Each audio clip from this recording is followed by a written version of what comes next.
నమస్కారం. ఘంటారావానికి స్వాగతం. ముందుగా ప్రధాన అంశాలు. ఒంగోలులో వైకాపా నాయకుల ప్రలోభాలు. ఓటర్లకు పంచుతున్న బియ్యం బస్తాలు పట్టుకున్న పోలీసులు.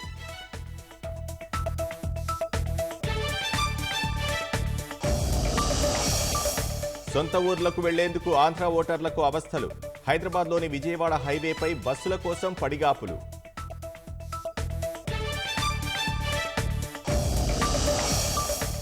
జగన్కు అధికారం ఇచ్చింది హంతకులను కాపాడటానిక.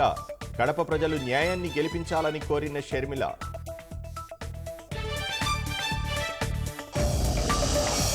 ముమ్మరంగా కూటమి నేతల ప్రచారాలు. సూపర్ 6 పథకాలు వివరిస్తూ ఓట్ల అభ్యర్థన.